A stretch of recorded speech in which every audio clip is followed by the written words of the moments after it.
Hello everyone, मैं अभिनय, आप देख रहे हैं मेरा चैनल अभी डेट क्लासेस। आज का टॉपिक है हमारा एचसीएफ एंड एलसीएम, जिसे हम कहते हैं महत्तम समावर्तक और लघुत्तम समावर्तक।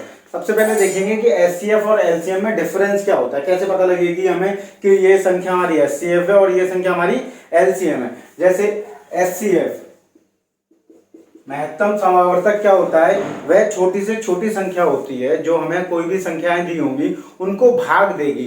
जैसे मैंने कुछ भी लिख लिया, मैंने बोला कि हमें इन संख्याओं का एचसीएफ निकालना है, महत्तम समावर्तक निकालना है, तो मुझे अब एक ऐसी संख्या ढूंढनी है जो इसको भी भाग दे दे और इसको भी भाग दे दे और इसको भी भाग दे दे। तो ऐसी कौन सी संख्या होगी हमारी, जैसे 2 को भाग देने वाली कौन सी संख्या है, 2 है, ठीक है। तो ये सबसे छोटी संख्या होगी। अब मैं ऐसे देखूंगा कि ये तीनों संख्याओं को भाग दे रहा है कि नहीं दे रहा है पूरा, तो मैंने देखा हाँ ये जा रहा है। और मैंने देखा 4 को अगर हम भाग देते हैं 2 से, वो भी जा रहा है। 8 को देखा तो ये भी जा रहा है। तो ये सबसे छोटी संख्या हो गई, तो हमारा महत्तम समावर्तक क्या हो जाएगा, 2 हो जाएगा। जैसे बहुत से बच्चों के दिमाग में एक और प्रश्न आ रहा होगा कि 4 से भी तो भाग दे, तो अगर मैं 4 से भाग देता तो 4 से सिर्फ ये वाली संख्या जाती और सिर्फ ये वाली जाती, तो ये वाली संख्या को हम 4 से भाग नहीं दे पाते, इसलिए 4 हमारी महत्तम समावर्तक नहीं होगी। छोटी से छोटी संख्या निकाली जो तीनों को कर दे, तो तीनों के लिए हमारी कौन सी संख्या हो गई, 2 हो गई। ऐसी अब हम देखेंगे लघुत्तम समावर्तक, जिसे हम एलसीएम कहते हैं। अब ये कौन सी संख्या होती है, एलसीएम में हमें क्या निकालना होता है, एक ऐसी संख्या निकालनी होती है जो हमारी दी हुई संख्याओं से भाग हो जाए, दी हुई संख्याओं से भाग हो जाए। अब जैसे मैंने देखा कि भाई कैसे निकालेंगे, तो इसमें क्या करते हैं, लघुत्तम समावर्तक में हम सबसे बड़ी संख्या पकड़ लेते हैं, सबसे बड़ी संख्या। अब हमने पकड़ ली 8, ठीक है। अब हम देखेंगे कि इसका लघुत्तम समावर्तक क्या है, 8 होना चाहिए या फिर 8 से बड़ा होना चाहिए हमारा। तो हम देखेंगे कि अगर मैंने लघुत्तम समावर्तक 8 मान लिया, तो हम हर संख्या से भाग करके देखेंगे कि 8 को भाग दे पा रही है कि नहीं वो संख्या। तो 2 से मैंने भाग दिया 8 को, तो जा रहा है पूरा। 4 से दिया मैंने 8 को भाग, तो जा रहा है मैंने। अब मैंने देखा 8 से इसको करते हैं हम भाग, तो भी जा रहा है। तो लघुत्तम समावर्तक हमारा क्या हो जाएगा, 8 हो जाएगा। तो याद रखेंगे एचसीएफ क्या होता है, वह छोटी संख्या होती है जो इनको भाग करती है, और लघुत्तम समावर्तक क्या होती है, एक ऐसी संख्या होती है जो इनसे भाग होती है। इन दोनों में ये डिफरेंस होता है। अब हम और सवाल देखते हैं। जैसे अब हमने संख्याएं दी हुई हैं 10, 15 और 20। अब हमें इसका क्या निकालना है, महत्तम समावर्तक निकालना है और लघुत्तम समावर्तक निकालना है। क्या होगा, तो देखेंगे कैसे करेंगे सवाल को, ठीक है। दोनों तरह से मैं बताऊंगा कैसे करना है हमें। सबसे पहले क्या है, हम देखते हैं इनका कैसे, अभाज्य गुणनखंड विधि से, प्राइम फैक्टराइजेशन मेथड से। तो क्या करते हैं, जब हमें महत्तम निकालना है तो 10 को ऐसे लिख लेंगे और ऐसे बना लेते हैं, ठीक है। सबसे छोटी संख्या से भाग देंगे इसको, तो छोटी संख्या से भाग दिया तो 2 से भाग देंगे तो कितना बचेगा, 5। अब इसको किससे भाग देंगे, हम 5 से भाग देंगे, ठीक है। फिर हम यहाँ लिख लेते हैं ऐसे करके, 5 को हमने किसके संख्या से भाग दिया, 2 और 5 से, 2 और 5 से, ठीक है। और इनकी घात लगा लेंगे हम। घात क्या होगी हमारी, पावर मतलब 1 1, क्योंकि इसमें हमारा 2 एक बार आ रहा है और 5 एक बार आ रहा है। अब हम 15 को देखेंगे ऐसे करके, 15 को देखा हमने तो 3 से जाएगा ये 5 बार और 5 से एक बार। फिर यहाँ लिख लेंगे हम 15 हमारा किसके संख्या से गया, 3 और 5 से, तो 3 गुणा 5 लिख लिया। अब हम 20 को देखेंगे, तो 20 को देख लिया हमने, 20 किससे जाएगा, सबसे छोटी संख्या हमारी कौन सी है, 2, तो 2 से देखा कितना आया, 10। फिर देखा हमने 2 से करेंगे 5 और फिर 5 से एक बार, ठीक है। अब हमने देखा क्या, 20 हमारा किससे जा रहा है, 2 2, तो 2 की घात कितनी हो गई, 2 गई। 2 बार आता है तो उतनी घात हो जाती है उसकी, उतनी ही पावर लिख देते हैं हम, 2 गई। अब 5 एक बार आया। अब हम समझेंगे कि कैसे हम एचसीएफ निकालेंगे, कैसे हम एलसीएम निकालेंगे। तो सबसे पहले हमें एचसीएफ में ध्यान रखना होता है, हमें वो संख्या देखनी होती है जो तीनों में कॉमन हो, तीनों में आ रही हो। तो ऐसी कौन सी संख्या, मैंने देखा 2 इसमें नहीं आ रही, इसमें आ रही है, तो 2 को हम नहीं लिख सकते। तो कौन सी संख्या ऐसी, 5 5 5, और कितनी बार है उसकी घात कितनी है, 1। तो इसका महत्तम समावर्तक कितना हो जाएगा हमारा, 5 हो जाएगा। तो इससे एक बात समझ में आई, कभी भी हमें महत्तम समावर्तक निकालना होता है, एचसीएफ निकालना होता है, तो हम क्या करते हैं, उसके अभाज्य गुणनखंड कर लेते हैं, प्राइम फैक्टराइज कर लेते हैं उसको, और फिर क्या करते हैं, हम पावर देखते हैं। अगर कॉमन है हमारी संख्या कोई, तो उसकी न्यूनतम घात देखेंगे, सबसे कम पावर देखेंगे, वो हमारा एचसीएफ हो जाता है। और एलसीएम में क्या देखते हैं, एलसीएम में हम देखते हैं कॉमन वाले को लिखेंगे, ठीक है, और जिसकी सबसे ज्यादा पावर होगी उसको लिखते हैं। तो सबसे पहले कॉमन क्या आ रहा है, 5 आ रहा है, 5 में सबकी पावर क्या है, 1 है, तो मतलब 5 तो आएगा ही आएगा। अब देखेंगे क्या, जो कॉमन होगा सब दूसरी संख्याओं में भी आ रहा होगा, लेकिन उसकी घात बड़ी होनी चाहिए। जैसे 2 यहाँ है, यहाँ नहीं है, यहाँ पर है, तो इसको लिखेंगे, बट इसमें देखेंगे हम किसकी घात ज्यादा है, 2 की घात इधर ज्यादा है, तो इसको लिखेंगे हम 2 की घात 2 हो गई हमारी। अब देखेंगे क्या बचा हमारा इस पूरी में, 3 बचा, तो 3 का भी गुणा कर देंगे। तो अब देखेंगे कितना आ जाएगा, ये 5 3 15 और 15, ये कितना हो जाएगा, 2 की घात 2 4, तो 15 चौक 60, तो ये कितना हो गया, 60 हो गया। तो एक बार मैं बताता हूँ, एलसीएम में क्या करते हैं हम, लघुत्तम समावर्तक में क्या करते हैं हम, ये देखते हैं जो कॉमन है सब में उसको लिख लेंगे, लेकिन उसकी पावर देखेंगे, घात देखेंगे, बड़ी होगी तो वही संख्या के साथ हम उसकी घात लिख देते हैं। जैसे इसमें 5 देगा, कॉमन है हमारा, एक बार आ रहा है तो हमने 5 लिख लिया। अब देखा मैंने 2 यहाँ है, यहाँ है, यहाँ नहीं है, यहाँ पर है, तो इसमें घात किसकी ज्यादा है, यहाँ वाले की घात ज्यादा, तो इस वाली संख्या को यहाँ लिख लेंगे। अब बचा क्या हमारा, 3 बचा, तो 3 को भी यहाँ लिख लेंगे, इनका गुणा कर देंगे, और ये हो गया क्या हमारा एलसीएम हो गया, और ये हमारा एचसीएफ हो गया। चलिए और देखते हैं सवाल इनके ऊपर हम। यहाँ पर मैंने ये 5 लिख दिया है, 5 नहीं, यहाँ पर 10 है, सही कर लेना बच्चे सब अपने। अब इस सवाल में उसने हमें 2 संख्या देती है, जैसे उसने बोला पहली संख्या क्या है, p है, जो क्या दे रखा है, 2 की घात 3 है, और 3 की घात 10 है, और 5 की घात कुछ नहीं लिखा होता तो उसका मतलब होता है घात 1 है। और यहाँ ऐसे लिखा हुआ है q, ऐसी संख्या है जिसकी 2 की घात 5 है, गुणा, इस डॉट का मतलब है गुणा 3, कुछ नहीं लिखा तो घात 1, और 7 की घात 1। अब उसने बोला हमें क्या निकालना है, महत्तम समावर्तक निकालना। हम इसका लघुत्तम भी देखेंगे कि लघुत्तम समावर्तक क्या होगा, तो हम यहाँ लिख लेते हैं लघुत्तम समावर्तक। अब एचसीएफ में मैंने क्या बोला, एचसीएफ में होती है क्या, वो जो संख्या कॉमन हो और जिसकी घात कम हो।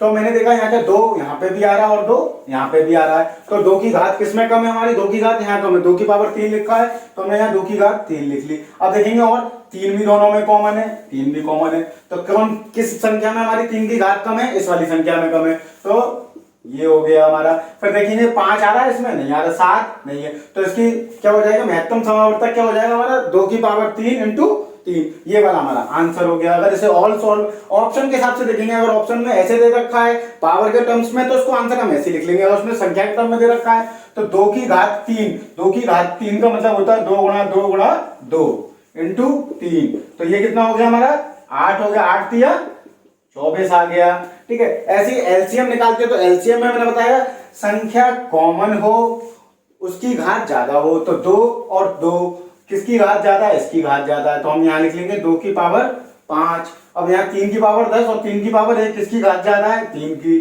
तो 3 की घात 10, 5 और 7 कोई कॉमन नहीं है, जो कॉमन नहीं होता उन संख्याओं को भी हम गुणा करके लिख देते हैं, तो ये हो गया 5 इंटू 7। तो ये ऑप्शन में इस तरह ही आंसर होगा, इसको मल्टीप्लाई नहीं करेंगे हम, इनका गुणा नहीं करेंगे क्योंकि बहुत बड़ा हो जाएगा, ये 3 की घात 10 है। तो ये हो गया हमारा क्या, एलसीएम हो गया, ये हमारा एचसीएफ हो गया। अब ये हमें सवाल दे रखा है क्या, भिन्न में दे रखा है, फ्रैक्शन में दे रखा है। तो फ्रैक्शन में सबसे पहले समझेंगे कि फ्रैक्शन में हमें अगर महत्तम निकालना है और लघुत्तम निकालना है तो कैसे निकालेंगे। अगर महत्तम पूछा उसने तो हम अंशों का क्या करते हैं, हम इसका अंशों का हम महत्तम समावर्तक निकालेंगे, और हर का क्या निकालेंगे, हम लघुत्तम समावर्तक निकालेंगे। जब उसने हमसे महत्तम समावर्तक पूछा, अगर उसने हमसे लघुत्तम समावर्तक पूछा है तो अंशों का लघुत्तम निकालेंगे, और हर का हम क्या निकालेंगे, महत्तम समावर्तक निकालेंगे। तो सबसे पहले देखते हैं कि हम इसका महत्तम समावर्तक कैसे निकालेंगे। तो क्या करेंगे हम, 1 3 5 7 9, इसको इधर ऐसे लिख लिया हमने। अब इसमें देखेंगे हम, इसमें कोई ऐसी संख्या है जो सबको भाग दे दे, तो कोई भी ऐसी संख्या नहीं है जो इन सबको भाग दे दे। तो हम क्या लिख लेते हैं, जो ऐसी संख्या जब हमें पता ही नहीं चलेगी, कोई कॉमन ना आए, तो हम क्या करते हैं 1 लिख लेते हैं। हमारा एचसीएफ क्या आएगा, 1 आएगा, क्योंकि 1 एक ऐसी संख्या है जो सबको भाग दे देगी।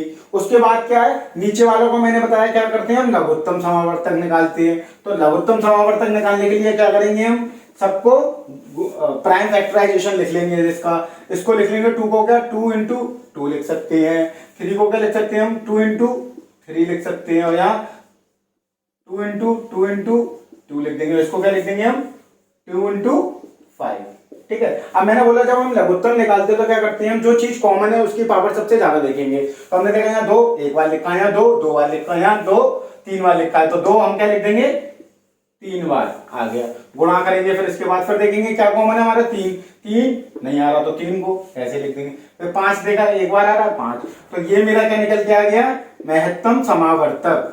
ठीक है, याद रखेंगे इसको कैसे निकालते हैं। अब देखेंगे लघुत्तम समावर्तक कैसे निकालते हैं। तो लघुत्तम में मैंने बोला, लघुत्तम में हम क्या करेंगे, अगर लघुत्तम पूछा है तो अंशों का लघुत्तम निकालेंगे हम। तो हम यहाँ देखेंगे अगर मुझे लघुत्तम निकालना है इनका, तो ऊपर वाली संख्याओं को क्या करेंगे हम, इनका देखेंगे, जैसे 1, 3, 5, 7, इस 9 को हम कैसे लिख लेंगे, 3 गुणा 3। अब सबसे पहले देखा हमने इसमें कॉमन संख्या कौन सी है, 3 है, तो 3 की सबसे ज्यादा पावर होगी उसको लिखेंगे सबसे पहले। तो 3 की पावर 2 यहाँ लिख लिया हमने, तो कितना आ जाएगा अपना 3 का स्क्वायर। अब देखेंगे इसके बाद क्या बचा, 5 है और 7 है, 5 और 7 में कुछ भी कॉमन नहीं आता, तो इनको ऐसे ही लिख लेंगे। अगर कॉमन नहीं आता है तो उन संख्याओं को गुणा करके लिख देते हैं। अब नीचे देखेंगे, नीचे अब मैंने बताया हर का क्या निकालते हैं हम, HCF निकालते हैं, हर का क्या निकालते हैं हम, महत्तम समावर्तक। तो सबसे कॉमन देख लेंगे, तो वो 2, ये 2 की पावर 2, और इसको लिखेंगे 2 गुणा 3, यहाँ कितना हो जाएगा 2 की पावर 3, और ये 2 की पावर 1 इंटू 5। अब देखेंगे सब में कॉमन क्या आ रहा है, मैंने देखा सबसे कॉमन आ रहा है 2, और 2 की भी क्या देखेंगे हम, सबसे पावर किसमें कम है, तो 2 की पावर यहाँ कम है, 2 की पावर यहाँ कम है, तो कितना आ जाएगा 2 की पावर 1। तो ये क्या हो गया मेरा लघुत्तम समावर्तक हो गया। तो ऐसे हम निकालेंगे भिन्नों का। ठीक है, अब देखते हैं और नए सवाल। इस सवाल में उसने क्या बोला, the LCM of two number is 1820 and their HCF is 26 if one number is 130 and one number। इस सवाल में उसने हमसे क्या बोला, the LCM of two number is 1820 and their HCF is 26। उसने हमें इसमें क्या दे रखा है, दो संख्या दे रखी, दो संख्याओं का हमें क्या दे रखा है, लघुत्तम समावर्तक दे रखा है और महत्तम समावर्तक दे रखा है, और उसने हमें एक नंबर दे रखा है जो कितना बोला है उसने 130 है, और दूसरा नंबर फाइंड करने को बोला है। तो हमें लग रहा होगा कि भाई अभी हमने तो ऐसा कोई सवाल पढ़ा ही नहीं है, तो इसके लिए क्या है, हमारे पास संबंध है इन सब चारों चीजों में। तो क्या होता है हमारा, ये होता है HCF into LCM equal to number 1 into number 2। ये हमारा क्या है, फॉर्मूले की तरह याद करेंगे इसे हम। इसे क्या बोलते हैं हम, मासा इंटू लासा, और ये हो गया क्या हमारा नंबर पहला और नंबर दूसरा। तो इसको हम याद कर लेंगे फॉर्मूले की तरह। अब इसमें जो जो चीजें हमारे पास दी हुई हैं वो हम क्या करते हैं, पुट कर लेते हैं। उसने क्या दे रखा है हमें, मासा दे रखा है, मासा कितना हमारा 26 है, तो यहाँ 26 लिख लिया। और लासा हमें दे रखा है, लासा कितना दे रखा है 1820, और नंबर दे रखे हैं हमें क्या, एक नंबर दे रखा है, उसने दूसरा नंबर फाइंड करने को बोला है। तो ये निकाल लेते हैं हम, 0 से 0 कट गया, और 13 का 13 दूनी 26, 2 का इधर गुणा कर देंगे, 2 2 4, 2 8 16, 1 2 इन 2 रहेंगे, 364 क्या हो गया हमारा दूसरा नंबर आ गया हमारा। बस ये बस हमें फॉर्मूला याद रखना है। अब और सवाल देखते हैं हम, चलिए।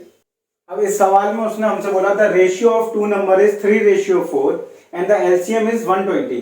अब उसने क्या बोला है कि हमें दो संख्याओं का अनुपात दे रखा है 3:4 और उनका लघुत्तम समावर्तक दे रखा है 120 है। तो उसने बोला उन संख्याओं का योग क्या होगा। तो हमें याद रखना है, कभी भी हमें अनुपात दे रखा होगा तो उन संख्याओं को हम कैसे लिखेंगे, जैसे मैं इसको क्या लिख लूंगा 3x लिख लूंगा, और इसको क्या लिख लेंगे हम 4x लिखेंगे। अब जो ये x होता है, जो x होता है, इसको हम क्या कहते हैं महत्तम समावर्तक बोलते हैं। इसको क्या बोलते हैं महत्तम समावर्तक बोलते हैं। अब मुझे इन दो संख्याओं का क्या निकालना है, लघुत्तम समावर्तक निकालना है। तो मैंने बोला लघुत्तम समावर्तक क्या होता है, दोनों संख्याओं में जो कॉमन आ रहा हो, ठीक है, और उसकी घात देख लें। जैसे मैं देखूंगा x की घात कितनी है, तो इनमें से कॉमन क्या आ रहा है x आ रहा है, ठीक है। अब क्या देखेंगे, अब इन दोनों में बची कौन सी संख्या 3 और 4, तो बची हुई संख्याओं का क्या कर देते हैं हम गुणा कर देते हैं। तो ये किसके बराबर होगा हमारा 120 के बराबर हो जाएगा। तो इनको काट लेते हैं 312, तो 12 काटा तो कितना हो जाएगा 10 बचा। तो संख्या क्या हो जाएंगी हमारी, एक हो जाएगी 30 और एक क्या हो जाएगी हमारी 40 हो जाएगी। उसने क्या बोला था इन दोनों संख्याओं का योग निकालो, तो इन दोनों संख्याओं का हमने योग निकाल लिया। तो कितना आंसर आ गया हमारा 70, इसका आंसर आ गया। तो आज का वीडियो हमारा यही समाप्त होता है। मैं इसके ऊपर दूसरा वीडियो बनाऊंगा जिसमें मैं आपको सारे क्वेश्चन ट्रिक के साथ कराऊंगा। इसलिए आप मेरे से जुड़े रहिए, मेरी वीडियो को लाइक कीजिए, शेयर कीजिए और ज़्यादा से ज़्यादा सब्सक्राइब कीजिए।